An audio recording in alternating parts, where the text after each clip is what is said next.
Okay, now, depending on the production and opportunities, you might get a chance to experience VR or dome productions. And those are pretty fun, I admit, having worked on a few VR projects and at least one dome-like production. Anyway, there's only so much we can show here in terms of this location. So let's move on to some real on-set photos of said productions.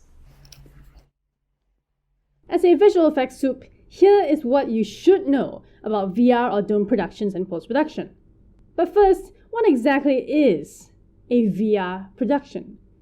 Well, it is a production of an experience, interactive or passive, that is designed to be consumed or simulated in a 360-degree virtual environment that fully encompasses and immerses the viewer into the experience. We cover more on this topic in our free course, Visual Effects in Virtual Reality Theory Basics. But very briefly, here are a few examples of VR production, with #shameless plug, one of my examples here being the VR beta game I created when I founded my company Synapse. As you can see, a fully immersive experience that is also completely CG. And of course, we have the 360 videos or cinematic VR example with Within, where you are passively immersed into a filmed virtual world, and in this example, no interactions are necessary. Now, a dome production, on the other hand, is quite similar to VR, with the exception that it usually does not encompass your entire view, but you are still immersed into its world by literally being engulfed by a physical dome built in the real world. In other words, rather than wearing a headset, you step into a physical installation simulating a dome-shaped type of a thing, and your experience begins there. Now, examples of dome experiences would be the ones found at the Cinerama Dome in Hollywood, California, where it showcased films such as Star Wars Episode 3 and James Cameron's Avatar, for example. And also in Hollywood, California, the Griffith Observatory Planetarium Dome Project, which showcases short stories about the cosmos and other related phenomena. Okay, so now that we have established both VR and dome productions, let's talk about post-production for these two special types of projects. Now, when it comes to VR post-production, just like the examples above, it usually comes in two ways. One, you either use or modify game engines to create virtual reality experiences with interactive components, or you use advanced post-production tools such as Nuke to create typically passive VR experiences. Now, going through the workflow for interactive VR projects is out of the scope of this course, but I can and will definitely shed some light on how the VR post-production process works for what we would call cinematic VR.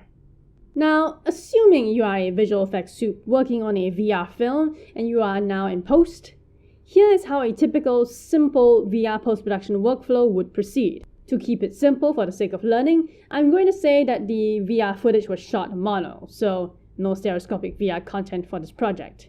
Now, the footage would then be ingested into the computer of the editor. The editor makes his or her selected shots, and then those shots are sent to the post houses to create some visual effects magic. Now, since the VR footage is usually shot with a 360-degree type of camera, the edit step in the process would basically come in unwrapping and rewrapping the footage in post-production.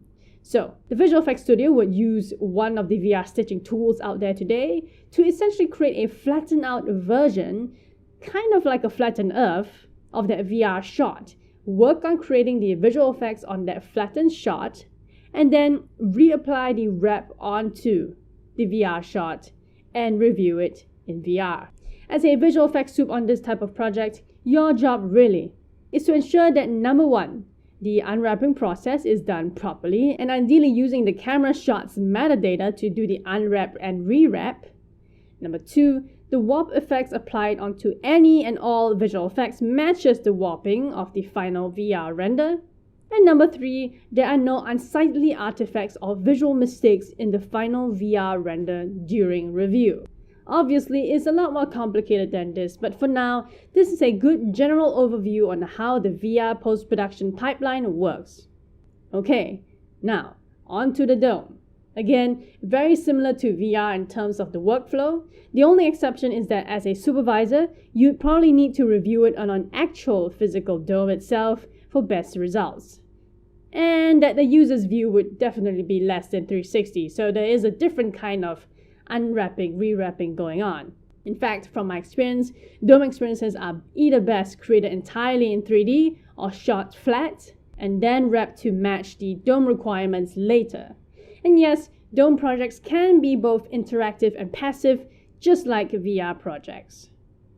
A reminder, just like in stereoscopic productions, different visual effects studios have different workflows when it comes to these special types of projects.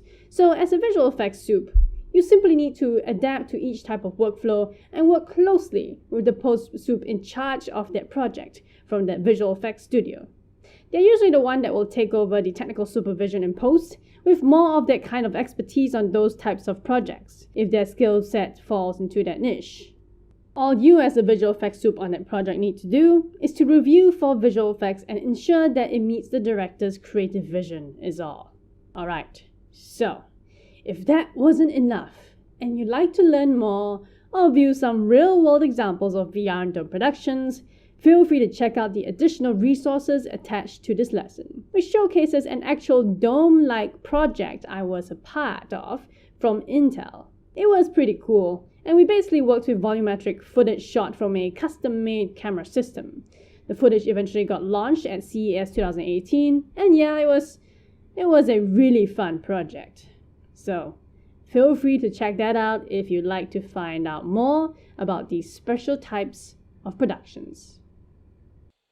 Now that we have VR and dome production and post-production down, let's go one step backwards and understand the editor's workflow before we get to work on any post-production visual effects shots.